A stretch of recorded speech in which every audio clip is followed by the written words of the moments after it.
انس رضی اللہ تعالی عنہ فرماتے ہیں کہ اللہ کے رسول صلی اللہ تعالی علیہ وسلم نے ارشاد فرمایا، جو بندہ اللہ کا نیک بندہ ہے اور وہ ملاقات اپنے کسی ایک بندے سے ملاقات کرتا ہے اور باہم مصافحہ کرتا ہے اور مصافحہ کرنے کے بعد درود شریف پڑھتا ہے، تو اس بندے کے علیحدہ ہونے سے پہلے اللہ رب العزت ان کے اگلے اور پچھلے گناہوں کو ساروں کو معاف کر دیتا ہے۔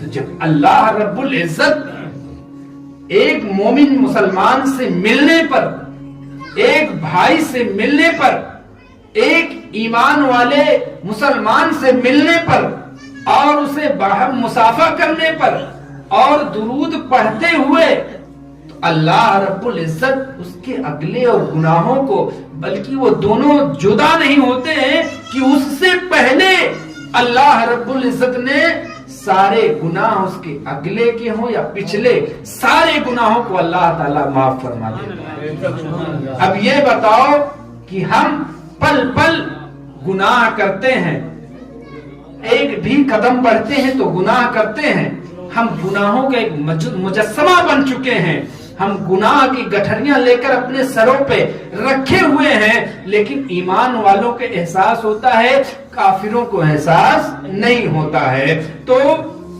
آپ یہ لوگ بتائیں کہ آپ لوگ آج سے اپنے مسلمان بھائی سے مصافحہ کریں گے؟ کہہ دیجئے انشاءاللہ۔ انشاءاللہ کہنے میں کوئی حرج نہیں، کہہ دیجئے انشاءاللہ۔ کوشش کریں گے آپ لوگ تو اپنے سلام پڑھنے کے بعد اپنے ایک مسلمان بھائی سے اپنا مصافحہ کریں گے اور اس حدیث شریف پر عمل کریں گے۔ کسی سے مصافحہ کریں گے تو اپنی حقیرت نہ سمجھیں، اپنا ایک وقار کم نہ سمجھیں، بلکہ اس کا وقار بڑھ جاتا ہے۔ جیسے ایک سلام کرنے والا اگر پہلے سلام کرتا ہے تو اللہ تعالیٰ اس کی نیکیوں میں 90 نیکیاں لکھتا ہے، اور جو سلام کرنے میں دیری کرتا ہے اللہ تعالیٰ اس کے سلام میں 10 نیکیاں لکھتا ہے۔ تو ہم کو اس حدیث شریف پر عمل کرنا ہے کہ اللہ رب العزت ہو سکتا ہے غفور الرحیم ہے، اللہ تعالیٰ ہو سکتا ہے ایک مومن مسلمان بھائی سے ملنے پر اللہ تعالیٰ ہمارے گناہوں کو معاف فرما دے۔ اور اللہ کے رسول صلی اللہ علیہ وسلم نے ارشاد فرمایا کہ قیامت کا دن بہت عجیب ہوگا۔ قیامت کے دن ایسا ہوگا کہ ہمارے سروں پر سوا نیزے پر سورج ہوگا اور ہمارے بھیجے کھولتے ہوں گے۔ وہاں کوئی سایہ کا انتظام نہیں ہوگا کہ ہم وہاں پر سایہ کا کوئی انتظام کر لیں، بیٹھ جائیں، کہیں ہم کو سایہ مل جائے۔ اللہ کے رسول صلی اللہ علیہ وسلم ارشاد فرماتے ہیں کہ قیامت کا دن ہوگا اور عرش کے سائے میں صرف 3 لوگوں کو جگہ ملے گی، صرف 3 لوگوں کو جگہ ملے گی۔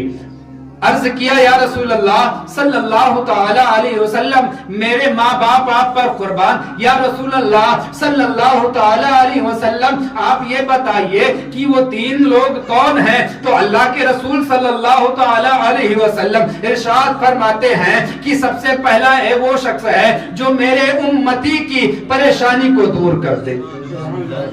ہم اور آپ حضور کے امتی ہیں، ہم اور آپ حضور کے امتی ہیں۔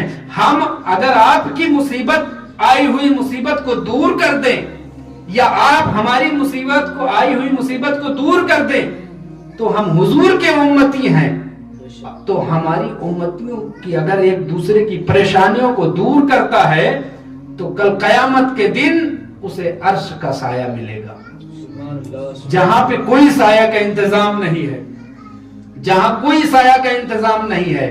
ہمارے بھیجے کھولتے ہوں گے، لیکن ہم کو ایک مومن امتی مسلمان کی مدد کرنے سے، اس کی پریشانی دور کرنے سے اللہ تعالی ہم کو عرش کا سایہ نصیب فرمائے گا۔ اور عرض کیا یا رسول اللہ صلی اللہ تعالی علیہ وسلم دوسرا شخص کون ہے؟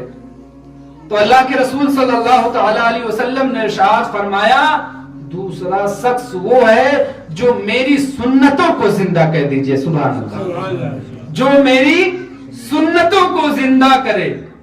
اب سنتوں کو زندہ کرنے کا مطلب یہ ہے کہ سنتیں زندہ، جیسے کچھ لوگ اب ہوئے ہیں، جیسے میں نے پہلے بتایا کہ فرض پڑھتے ہیں لیکن سنت کو ترک کر دیتے ہیں اور نفل کو بھی ترک کر دیتے ہیں. اسی طریقے سے سنت کو پڑھنا ضروری ہے کہ سنت پڑھو تو سنت جب پڑھو گے تو سنت پر عمل ہوگا، سنت زندہ ہوگی. ہماری آنے والی پیڑھیاں سنت کو جانیں گے کہ اس فلاں فرض نماز میں یہ سنتیں ہیں. اور اگر ہم اور آپ اگر غسل کریں گے تو غسل میں تو 3 ہی باتیں فرض ہیں.